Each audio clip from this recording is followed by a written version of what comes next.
السلام علیکم ورحمۃ اللہ وبرکاتہ۔ کیا حال ہے پیارے بچوں؟ امید آپ سب خیریت سے ہوں گے۔ پیارے بچوں، ہم نے پچھلے سبق میں آپ کو ثنا پڑھنا سکھائی تھی اور تعوذ آپ کو پڑھنا سکھایا تھا اور تسمیہ اور سورۃ فاتحہ آپ کو پڑھنا سکھایا تھا۔ ٹھیک ہے پیارے بچوں، امید ہے آپ کو یہ اچھی طرح سے یاد ہو گئے ہوں گے۔ اس کے بعد ہم آپ کو انشاءاللہ اس سے اگلا سبق سکھاتے ہیں۔ آپ نے سورۃ فاتحہ کے بعد کوئی بھی سورت پڑھ سکتے ہیں سورۃ فاتحہ کے بعد۔ ٹھیک ہے پیارے بچوں، اب آپ جیسے یہ سورۃ اخلاص ہے یا کوئی بڑی سورت ہو، اس میں سے بھی آپ کوئی سے بھی 3 آیت پڑھ سکتے ہیں۔ ٹھیک ہے پیارے بچوں، اب ہم انشاءاللہ شروع کرتے ہیں۔ سورۃ الاخلاص مکیہ، قل هو اللہ احد اللہ الصمد لم یلد ولم یولد وَلَمْ يَكُنْ لَهُ كُفُوًا أَحَدٌ۔ ٹھیک ہے پیارے بچوں، آپ نے سورۃ فاتحہ کے بعد کوئی بھی سورت پڑھ لینی ہے۔ ہم نے یہ سورۃ اخلاص پڑھی ہے، آپ کوئی بھی سورت میں سے 3 آیات پڑھ سکتے ہیں یا پوری بھی پڑھ سکتے ہیں، کوئی بڑی سورت بھی پڑھ سکتے ہیں، جیسے آپ کو صحیح لگے۔ ٹھیک ہے پیارے بچوں، اس کے بعد آپ نے تکبیر کہنی یعنی اللہ اکبر کہہ کر آپ نے رکوع میں چلے جانا ہے۔ رکوع کا طریقہ میں آپ کو بتاتا ہوں۔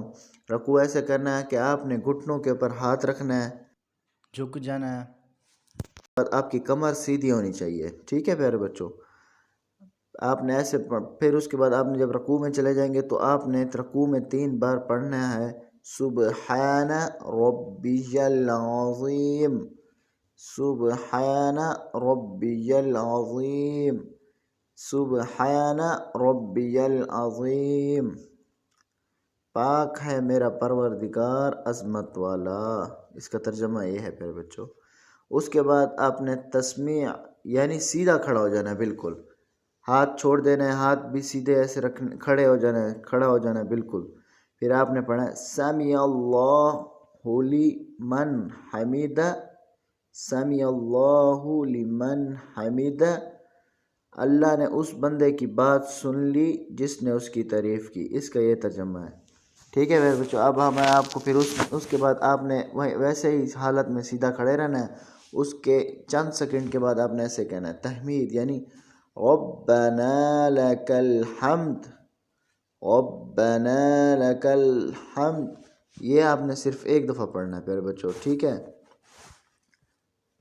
رکوع میں آپ نے سبحان ربی العظیم 3 دفعہ پڑھنا ہے، اور تسمیع یعنی آپ جب ہاتھ چھوڑیں گے سیدھا کھڑا ہو جائیں گے، یہ 1 دفعہ پڑھنا ہے سمیع اللہ لمن حمدہ۔ پھر اس کے بعد آپ نے تھوڑی سی ایسا ویٹ کر کے اس کے بعد آپ نے کہنا ہے تحمید یعنی ربنا لک الحمد، یہ بھی اسی حالت میں سیدھے کھڑے ہو کے آپ نے یہ کہنا ہے۔ پھر اس کے بعد آپ نے کہنا ہے تکبیر اللہ اکبر۔ جب آپ تکبیر کہیں گے پھر آپ سیدھا سجدے میں چلے جائیں گے۔ ٹھیک ہے، جب آپ سجدے میں جائیں گے اس کے بعد آپ نے 3 بار کہنا ہے سبحان ربی الاعلی، سبحان ربی الاعلی۔ اس کے بعد آپ نے پیارے بچوں اس کا ترجمہ میں آپ کو بتا دیتا ہوں، پاک ہے میرا پروردگار بڑا عالی شان۔ آپ نے یہ بھی 3 دفعہ پڑھنا ہے، اور اس کے بعد آپ نے تکبیر کہنی ہے یعنی اللہ اکبر کہہ کر پھر آپ نے تشہد یعنی التحیات، وہ میں آپ کو انشاءاللہ کل پڑھاؤں گا۔ آج کا ہمارا سبق یہ اتنا ہی ہے۔ انشاءاللہ امید ہے میرا یہ سبق آپ کو اچھی طرح سے سمجھ آ گیا ہوگا اور اچھی طرح سے انشاءاللہ یاد ہو جائے گا۔ اس کے بعد ہم انشاءاللہ نئے سبق ڈالیں گے۔ انشاءاللہ ملتے ہیں نئے سبق کے ساتھ، دعاؤں میں یاد رکھیں۔ اللہ حافظ۔